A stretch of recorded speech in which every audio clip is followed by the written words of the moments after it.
Hello बच्चों, अपने ने लास्ट लेक्चर में पढ़ा था कि गॉस के नियम का अनुप्रयोग। उसमें याद अपने ने पढ़ा था कि एक समान आवेशित अनंत लंबाई के तार के द्वारा उत्पन्न विद्युत क्षेत्र, जिसका फॉर्मूला मैंने डिराइव किया था E बराबर 1/2 pi epsilon 0 lambda upon r. याद होगा आपको, जैसे मैंने वहाँ पे गॉस का नियम का रूल अप्लाई किया था सेम वैसे यहाँ भी अप्लाई होगा, बस थोड़ा सा डिफरेंट रहेगा, वो मैं अभी आपको बताऊंगा। एक समान आवेशित समतल पृष्ठ के द्वारा उत्पन्न विद्युत क्षेत्र ज्ञात करना। ये अपने लास्ट लेक्चर पढ़ा था कि अगर कोई अनंत लंबाई का तार, अनंत मान कितना लंबा है अपने को पता ना हो और वह सभी रूप से क्या हो, सभी जगह आवेश एक समान रूप से वितरित हो, तो उसके चारों तरफ उत्पन्न विद्युत क्षेत्र का फॉर्मूला होता है E बराबर 1/2 pi epsilon 0 lambda upon r. आपको वहाँ पे मैंने गॉस का नियम अप्लाई किया था, आपको याद भी होगा। गॉस का नियम एक बार बता देता हूँ। गॉस के नियम के अनुसार क्या था, फाई बराबर होता है Q बाई एप्सिलॉन 0। इसका यूज करेंगे। मैंने ये भी बताया था कि पहले फाई कैसे निकालोगे, फाई बराबर लगाओगे vector E dot vector D, तुम S भी ले सकते हो। फिर हम इसको क्या करेंगे, ब्रेक करेंगे, तो ऐसे लिखा जाएगा E D A cos theta. Theta बराबर क्या रखेंगे 0, तो फाई बराबर क्या आएगा E D A cos 0। Cos 0 का मान 1, तो आपका आता है E डी ए। फिर दोनों पक्षों का समाकलन करते थे तो इंटीग्रेशन लिखते थे, डी फाई यहाँ होगा ही। अब दूसरे जो समाकलन करेंगे तो डी फाई बराबर आ जाएगा इंटीग्रेशन E डी ए।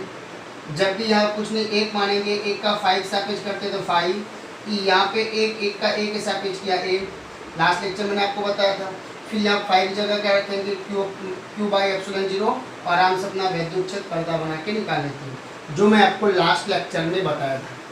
अब हम जो पढ़ने वाले हैं वो आपका है एक समान आवेशित समतल पृष्ठ के कारण उत्पन्न विद्युत क्षेत्र। ध्यान समझना, जैसे मान लो ये अपना एक समतल पृष्ठ हो गया,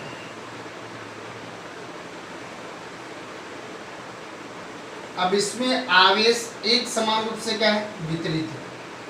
अब मेरी बात ध्यान समझना, एक समान रूप से अगर विद्युत क्षेत्र वितरित होगा तो फाइबर एक फॉर्मूला बनाता था vector E dot vector D A. याद होगा, डी ए माने क्षेत्रफल वेक्टर। क्षेत्रफल वेक्टर की दिशा हमेशा होता था पृष्ठ के लंबवत होता। जैसे मान लो सपोज एक समान हमारी इस पृष्ठ, अब इस पृष्ठ पर अगर एक समान रूप से आवेश वितरित हो तो विद्युत क्षेत्र का उत्पन्न होगा। इस तरफ भी होगा, ऊपर भी होगा, इस तरफ भी होगा, नीचे भी होगा।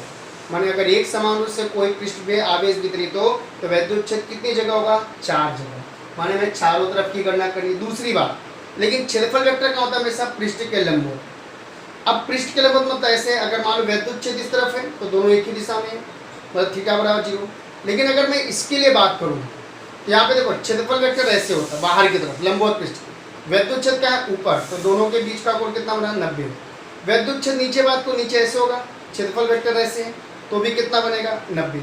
पीछे की बात करें तो विद्युत क्षेत्र किस तरफ है, इस तरफ, क्षेत्रफल वेक्टर भी पृष्ठ के लंबवत है तो दोनों के बीच का कोण कितना होगा 0। कहने का अर्थ क्या है, मेरी बात समझो। एक समान आवेशित समतल पृष्ठ के कारण उत्पन्न विद्युत क्षेत्र, पहले मान लो, चलो पहले मानते हैं, माना एक क्षेत्रफल वाले पृष्ठ पर आवेश एक समान रूप से वितरित है, जिसका पृष्ठ आवेश घनत्व, तो आपको बता दो पृष्ठ आवेश घनत्व हम सिग्मा दर्शाते हैं। पृष्ठ आवेश घनत्व सिग्मा है, जिसकी कीमत यहाँ लिख दे रहा हूँ, सिग्मा बराबर Q बाई ए, आवेश बटे क्षेत्रफल। अब मेरी बात ध्यान सुनो, ये एक समान आवेशित ये पृष्ठ हो गया, इसके कारण विद्युत क्षेत्र लेना। पहले हमने बात किया क्षेत्रफल वेक्टर, जैसे ये किनारा लिया, ऐसे लिया पृष्ठ, तो ये वाला भाग, तो क्षेत्रफल वेक्टर इसका किस तरफ होगा, इस तरफ। यहाँ का क्षेत्रफल वेक्टर इस तरफ ही होगा, यहाँ का क्षेत्रफल वेक्टर इस तरफ, तुम्हारी इच्छा इस तरफ भी ले लो, कोई तकलीफ नहीं है। क्यों? क्योंकि मैंने बताया था क्षेत्रफल वेक्टर हमेशा पृष्ठ के लंबवत होता है। और यहाँ का क्षेत्रफल वेक्टर इस तरफ, क्योंकि ये भी पृष्ठ के लंबवत है। अब बात आती है विद्युत क्षेत्र। हमने बताया जैसे कोई आवेश होता था तो आवेश के चारों जो विद्युत क्षेत्र उत्पन्न होगा, चारों उत्पन्न होगा। अब चारों होने का मतलब क्या, इस पृष्ठ पर ले तो वैद्युत क्षेत्र इस तरफ होगा, यहाँ की बात करें तो वैद्युत क्षेत्र कहाँ होगा, बाहर के मतलब इस तरफ होगा, यहाँ पे अगर लो तो वैद्युत क्षेत्र इस तरफ होगा, और यहाँ पे लो तो वैद्युत क्षेत्र कहाँ होगा, इस तरफ। इसका मतलब क्या है कि यहाँ पर थीटा बराबर कितना आएगा, 90। यहाँ देखो दोनों एक ही दिशा में हुए, और जब दोनों एक ही दिशा में होंगे तो यहाँ पे थीटा बराबर कितना आएगा, 0। यहाँ दोनों देखो एक दूसरे के लंबवत, इसलिए यहाँ पे थीटा बराबर क्या आएगा, 90, और यहाँ पे दोनों एक ही दिशा में, इसलिए थीटा बराबर क्या आएगा, 0। वापस हम लोग समतल पृष्ठ है जिसमें हमने बताया था 5 फ्लक्स चाहिए, तो फॉर्मूला था vector E dot vector D. कुल मिला के डी एच ये क्षेत्रफल वेक्टर, मैंने आपको बोला क्षेत्रफल वेक्टर हमेशा पृष्ठ के लंबवत होता है, क्षेत्रफल वेक्टर हमेशा पृष्ठ के लंबवत होता है। हमने पहले क्षेत्रफल वेक्टर देखो इस तरफ दिखा है, इसका क्षेत्रफल वेक्टर पृष्ठ है, मान लो जैसे पृष्ठ है, इसका क्षेत्रफल वेक्टर इस तरफ। अगर यहाँ की बात करें क्षेत्रफल वेक्टर इस तरफ लंबवत हुआ, इधर की बात करें क्षेत्रफल वेक्टर इस तरफ, इसका बात इस तरफ लंबवत हो गया। देखो लंबवत, इधर का क्षेत्रफल पृष्ठ तो ऐसे ही नहीं, नीचे पृष्ठ है नहीं, इसलिए इसका भी लंबवत इस तरफ, इसका पृष्ठ है इसलिए इस लंबवत इधर, और इसका भी लंबवत इधर, इसलिए क्षेत्रफल वेक्टर नहीं। हाँ, इसको हम इधर भी दे सकते हैं, कोई तकलीफ नहीं है।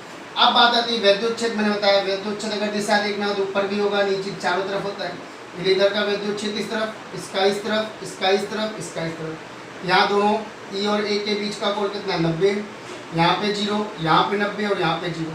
माने हमें फ्लक्स अगर निकालना हो तो कितनी जगह निकलेगा, 4 जगह। ये पहला मान लो, यहाँ पे जो फ्लक्स है वो d5 है, यहाँ का जो फ्लक्स है वो क्या मानोगे, d5, यहाँ का फ्लक्स क्या माना, d5, और यहाँ का फ्लक्स क्या माना, d5। हम लिखेंगे पहले, अब ये पृष्ठ है समतल पृष्ठ में, चारों तरफ पृष्ठ भी ऐसे बनेगा, इसलिए लिखोगे कि पृष्ठ से चारों ओर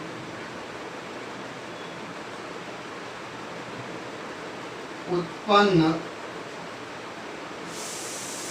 वैद्युत फ्लक्स। अब बात आती है वैद्युत फ्लक्स कैसे निकालोगे, कुल वैद्युत फ्लक्स निकालूं तो पहला कौन आएगा, ई पृष्ठ का, तो d∅1 मान लेते हैं, दूसरे पृष्ठ का d∅2, तीसरे का d∅3, चौथे का d∅4। अब हमें बात यहाँ आती है कि फ्लक्स का जो फॉर्मूला था वह हमें क्या था, E vector E dot vector D A. अगर इसको ब्रेक करूं तो क्या लिख सकता हूं, ई डी ए, थोड़ा बड़ा लिख देता हूं, vector E dot vector D A. इसको ब्रेक करूं तो लिख सकता हूं ई डी ए कॉस थीटा। अब बात यहाँ आती है, अतः हम ये फॉर्मूला अगर यहाँ यूज करें तो क्या आएगा, d∅ बराबर d∅1, 1 माने इसके नीचे, तो फॉर्मूला आएगा ई डी ए कॉस थीटा, तो थीटा बराबर कितना रखा जाएगा, 90। दूसरा इसके लिए चलते हैं, ∅2 के लिए कोण कितना है, ई और डी ए बराबर है, बस कोण चेंज है। यहाँ लिख सकता हूँ ई डी ए d∅2 ई डी ए, थीटा कितना होगा, कॉस थीटा, तो थीटा यहाँ कितना रखोगे, 0, प्लस तीसरे की बात करें तो लिखेंगे ई डी ए कॉस 90, प्लस चौथे के लिए लिखे तो ई डी ए कॉस 0। अपने बार बार पढ़े हो कि कॉस 90 का मान कितना होता है, 0, और कॉस 0 का मान कितना होता है, 1। हम इसको लिख सकते हैं d∅ बराबर ई डी ए कॉस 90 का मान 0, plus E D A cos 0 का मान 1, plus E D A cos 90 का मान 0, प्लस ई डी ए रहेगा ही कॉस 0 का मान 1। ये पूरा फैक्टर 0, ये पूरा फैक्टर 0, तो अपने पास क्या बचेगा, ई डी ए, यहाँ भी क्या बचेगा, ई डी ए। टोटल अगर किया जाए तो कितना आएगा, d∅ बराबर 2 ई डी ए।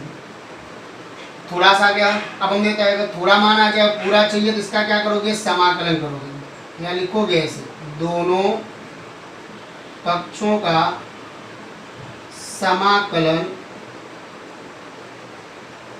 करने पर, अगर समाकलन करें तो d∅ बराबर 2e इंटीग्रेशन डी। यहाँ पे कुछ नहीं तो 1 मानोगे, 1 का फाई के सापेक्ष किया तो फाई, 2e, यहाँ पे कुछ नहीं, 1 का a के सापेक्ष किया तो a। हमने आपको बताया यहाँ पे गॉस का नियम तो लगाएंगे, इसलिए कौन सा नियम, गॉस के नियम से, गॉस के नियम के अनुसार फाई बराबर होता है क्यू बाई एप्सिलॉन जीरो। अब क्यू बाई एप्सिलॉन जीरो होता है, अगर यही कीमत यहाँ रखूँ तो क्यू बाई एप्सिलॉन जीरो बराबर 2EA। यहाँ तक समझ लो, फिर आगे आपको बता दो। वापस सुन लो। एक समान आवेशित समतल पृष्ठ के कारण उत्पन्न वैद्युत क्षेत्र, ये भी आपको गॉस के नियम का दूसरा अनुप्रयोग है। इसको सॉल्व करके देना है। तुमने पहले माना कि एक समतल पृष्ठ लिया, अब पृष्ठ का क्षेत्रफल क्या मानोगे ए। इसमें मैंने बोला आवेश एक समान रूप से वितरित है, तो मैंने आवेश एक समान रूप से देखो वितरित किया, इसलिए उसका पृष्ठ आवेश घनत्व क्या माना सिग्मा, जिसका फॉर्मूला होता है क्यू बाई ए। अब इसके चारों तरफ में क्या निकालना है भाई, वैद्युत क्षेत्र। वैद्युत क्षेत्र से पहले फ्लक्स निकालोगे। हमने आपको बताया था फ्लक्स पूरे की गणना होगा, इसलिए थोड़ा सा लेंगे। पहले तो यहाँ क्षेत्रफल वेक्टर की बात करेंगे। क्षेत्रफल वेक्टर में सब पृष्ठ के लंबवत, ये पृष्ठ है इसका लंबवत ऐसे हुआ, क्षेत्रफल वेक्टर इसके इधर। यहाँ किनारे की बात करो तो भी लंबवत हुआ, यहाँ की बात करें तो भी लंबवत, यहाँ की बात करें तो भी लंबवत। अब बात होती है वैद्युत क्षेत्र। हमने बताया वैद्युत क्षेत्र आवेश हो तो चारों तरफ होता है, मतलब इधर भी इधर भी इधर भी इधर भी, चारों तरफ लिया, इसका इस तरफ, इसका इस तरफ, इसका इस तरफ, इसका। ये पहला माना। यहाँ का फ्लक्स d5, यहाँ इन दोनों के बीच का कोण 90, ये दोनों एक ही दिशा में थे, उनका कोण 0। इनका यहाँ पे फ्लक्स क्या माना 5, यहाँ का फ्लक्स 5 यहाँ का 5। हमने पहले कुल फ्लक्स निकाला, कुल माने जितने चारों तरफ थे कुल फ्लक्स हमने जोड़ दिया। कुल फ्लक्स जोड़ा तो हमें फॉर्मूला जानते हो भाई ई और डी। तो हमें फाई को किस में, फाई बराबर क्या फॉर्मूला होता है ई डी, मतलब ई और डी में रखना है। फाई बराबर ई डी। डॉट अगर हटाऊँ तो क्या लगेगा ई डी ए कॉस थीटा।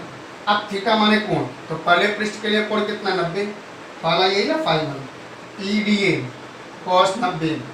दूसरे के लिए बात करो फाई टू, तो ई डी ए कॉस 0। तीसरे के लिए ई डी ए कॉस 90। चौथे के लिए ई डी ए कॉस 0। कॉस 90 का मान 0, कॉस 0 का मान 1, कॉस 90 का मान 0, कॉस 0 का मान 1। तो अपने पास क्या आया, ये पूरा फैक्टर 0 हो जाएगा और ये पूरा फैक्टर 0 हो जाएगा। बचा क्या ई डी ए, टोटल किया तो 2 ई डी ए। हमें थोड़ा सा आ गया, पूरा चाहिए तो दोनों पक्षों का क्या करेंगे समाकलन। हमने समाकलन कर दिया। अब यहाँ कुछ नहीं मानते, क्या मानते हैं, यहाँ कुछ नहीं है, एक मानोगे। एक का जिसके सापेक्ष करते वही यहाँ लिखते, एक का किसके सापेक्ष करो, फाई सापेक्ष समाकलन, इसलिए फाई लिखा।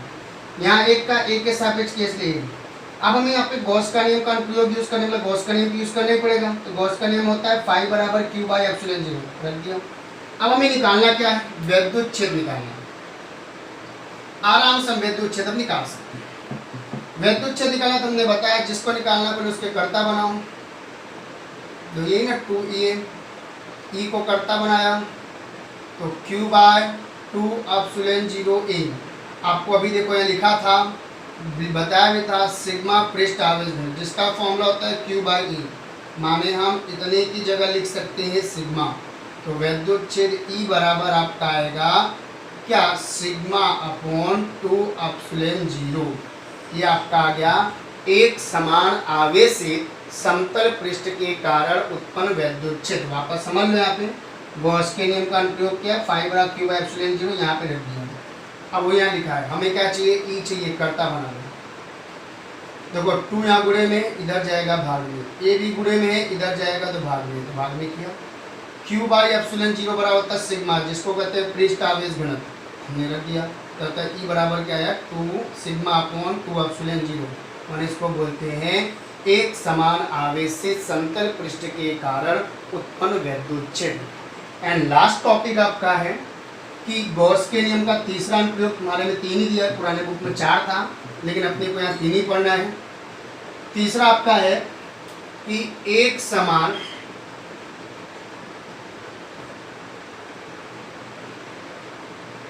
आवेशित गोलीय कोश के कारण उत्पन्न वैद्युत क्षेत्र। मेरी बात ध्यान से सुनना। तीसरा अनुप्रयोग है गॉस का, कि एक समान आवेशित गोलीय कोश के कारण उत्पन्न वैद्युत क्षेत्र। मेरी बात ध्यान से सुनना, आपको समझ में आ जाएगा। गोलीय कोश होने का मतलब है कि गोला ही होगा, पृष्ठ कैसा होगा, गोली होगा। अब गोला होगा तो इसकी त्रिज्या क्या मानोगे, r। हमने बोला एक समान आवेशित गोलीय कोश है, कोष होने का मतलब होता है खोखला। खोखला होने का मतलब सुनते हो कि आवेश, केवल जो आवेश वितरित होगा वह केवल गोले के पृष्ठ पर ही होगा, पृष्ठ के अंदर नहीं होगा। गोली कोष का मतलब यही है कि जो आवेश वितरित होगा वह केवल गोले के पृष्ठ पर होगा, गोले के अंदर नहीं होगा। अब हमें वैद्युत क्षेत्र निकालना है। भाई ये आवेश है तो इसके ऊपर भी होगा नीचे भी होगा, मतलब एक बार हम गोले के अंदर की गणना करेंगे और एक बार गोले के बाहर, वो हम बाद में बात करेंगे। पहले इतना समझ आ गया। एक समान आवेशित गोली कोष के कारण उत्पन्न वैद्युत क्षेत्र, पहले मानो जो माना जाता है, क्या मानोगे, माना आर त्रिज्या वाले गोले के पृष्ठ पर Q आवेश एक समान रूप से वितरित है। अब बात आती है भाई अगर पृष्ठ पर वितरित है, यहाँ पे कौन सा घनत्व होगा, तो पृष्ठ आवेश घनत्व होगा। पहले वापस सुन लो। माना कि R त्रिज्या का एक गोला है जिसके पृष्ठ पर Q आवेश एक समान रूप से वितरित है। हमने बोला अगर आवेश है तो उसके चारों तरफ होता है। अब आवेश यहाँ इसका चारों तरफ मतलब बाहर भी होगा और अंदर भी होगा, इसलिए लिख सकते हैं यहाँ पे, पर लिखना पड़ेगा कि गोलीय कोष के कारण दो स्थानों पर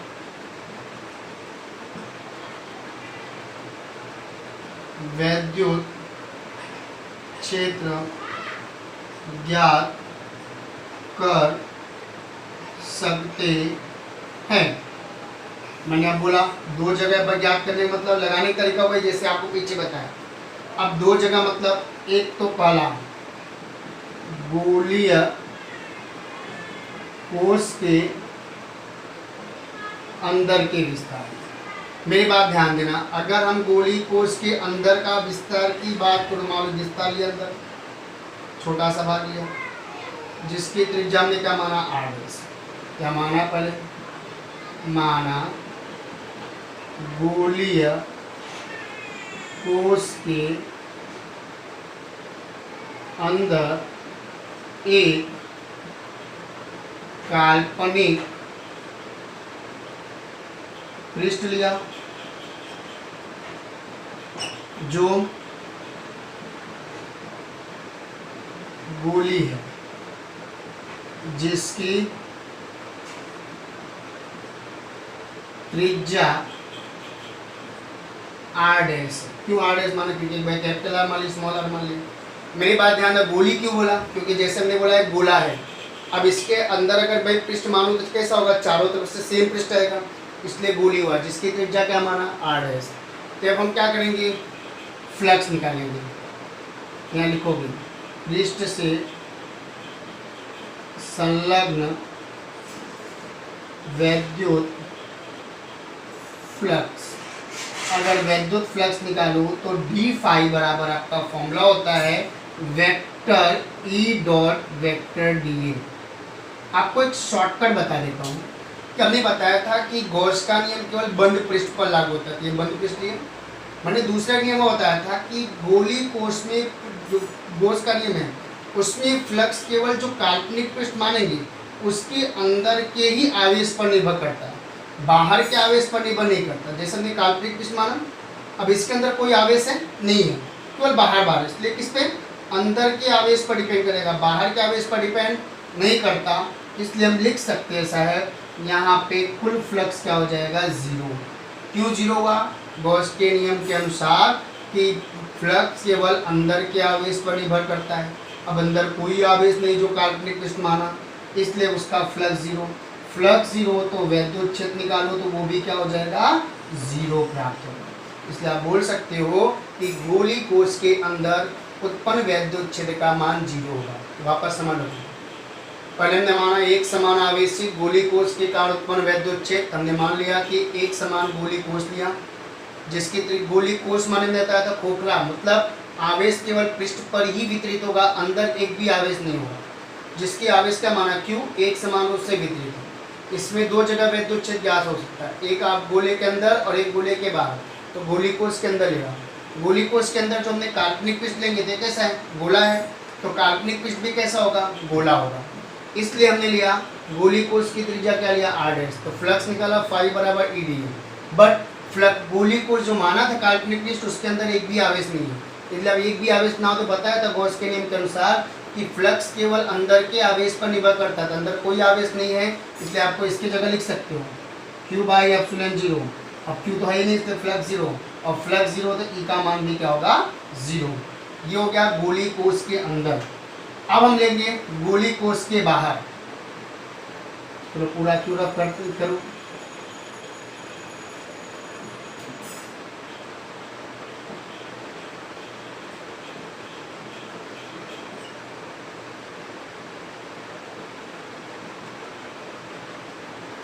अब ये गोला है, अब इसके बाहर में काल्पनिक पृष्ठ लेंगे। अगर हम बाहर भी ले गोला है, गोले के अगर बाहर भी हम पृष्ठ लेंगे तो भी वह पृष्ठ कैसा मिलेगा, गोलाकार ही मिलेगा, जिसकी त्रिज्या क्या माना, आपने मान लिया कि माना कि गोली कोष के बाहर एक काल्पनिक पृष्ठ लिया जो कैसा होगा, गोली होगा, जिसकी त्रिज्या क्या माना, r। अब यहाँ पे देखो फ्लक्स निकलेगा, क्यों, क्योंकि हमने जो काल्पनिक पृष्ठ लिया उस पृष्ठ के अंदर आवेश लिखे, पृष्ठ है ना, इसके अंदर ही पूरा आवेश है, इसके बाहर आवेश नहीं, इसलिए हमने बोला भाई फ्लक्स का वैद्युत क्षेत्र चाहिए तो पहले वैद्युत क्षेत्र दिखाना पड़ेगा, ऐसे वैद्युत क्षेत्र हमने बताया भाई वैद्युत क्षेत्र कहाँ होता है, बाहर क्यों, तो पृष्ठ क्षेत्रफल वेक्टर भी कहाँ होता है, पृष्ठ के लगभग। अब ऐसा पृष्ठ वैद्युत क्षेत्र इस तरफ तो क्षेत्रफल वेक्टर इस तरफ, तो दोनों एक ही दिशा में, दोनों एक ही दिशा में। यहाँ पे कोण पूछा जाए तो कोण कितना बनेगा, 0। यहाँ लिखा पृष्ठ से संलग्न वैद्युत फ्लक्स, पृष्ठ से संलग्न वैद्युत फ्लक्स निकालो तो डी फाई बराबर होता है vector E dot vector D A.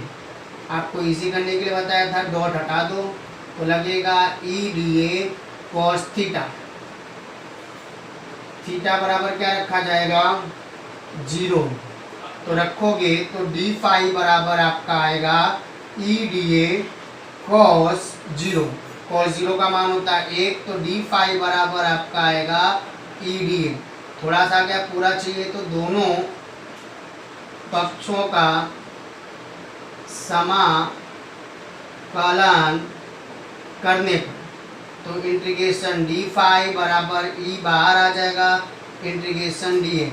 यहाँ कुछ ने एक का फाई के सापेक्ष किया तो फाई ई, यहाँ पे एक का ए के सापेक्ष किया तो ए।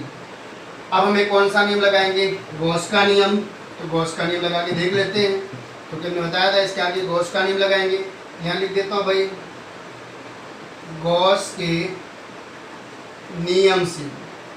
गॉस का नियम बड़ा फेमस है, फाई बराबर होता है क्यू बाई एप्सिलॉन 0। क्यू माने कुल आवेश, तो कुल आवेश कितना था, क्यू था। यही कीमत अगर यहाँ रखा जाए तो आपका आएगा क्यू बाई एप्सिलॉन 0 बराबर ई ए। ए माने पृष्ठ का क्षेत्रफल, पृष्ठ कैसा है, गोलाकार, इसलिए गोले का क्षेत्रफल निकाला जाए तो क्या होता है 4 पाई आर स्क्वायर।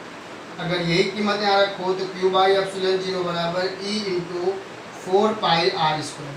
अगर ई बराबर निकालो तो ये तुरंत 4 पाई आर स्क्वायर गुणा इधर जाएगा, भाग हो जाएगा, तो Q upon 4 pi epsilon 0 r square. या इसी को थोड़ा ऐसे लिख सकते हैं 1 upon 4 pi epsilon 0 Q upon r square. ना हो यहाँ लिख देता हूँ कि ई बराबर आ जाएगा 1 upon 4 pi epsilon 0 Q upon r square. ये आपका आ गया एक समान गोली कोष के कारण उत्पन्न वैद्युत क्षेत्र, वो भी कहाँ, पृष्ठ के बाहर। मैंने वापस समझ लो, एक समान आवेशित गोली कोष के कारण उत्पन्न वैद्युत क्षेत्र हमने बताया कि मान लो गोली कोष लिया, कोष माने खाली, मतलब आवेश केवल पृष्ठ पर ही होगा, अंदर कोई आवेश नहीं होगा। हमने माना कि एक आर त्रिज्या का गोला है जिसपे क्यू आवेश एक समान रूप से वितरित है। अब क्यू आवेश एक समान रूप से वितरित होगा तो यहाँ पे बता ना आवेश है इसके चारों तरफ होगा, आवेश है इसका चारों मतलब इस तरफ होगा, तो बाहर भी होगा और अंदर भी। तो हम पहले बाहर अंदर की बात करते हैं, इसलिए अंदर का मैंने आपको पहले बताया था, फिर बाहर। हमने बाहर का जो गोली पृष्ठ लिया वो कैसा मिला, गोलाकार मिलेगा, जिसकी त्रिज्या क्या माना, आर। तो पृष्ठ से संलग्न विद्युत फ्लक्स निकाला डी फाई बराबर ई डी ए, पीछे भी ऐसे हुआ था, डॉट हटाएंगे तो ई D A cos theta. Theta देखो दोनों एक ही दिशा में, और जब दोनों एक ही दिशा में हो जाएंगे उनके बीच का कोण कितना बनेगा, 0 कॉस 0। क्यों, क्योंकि हमने थोड़ा सा पृष्ठ लिया।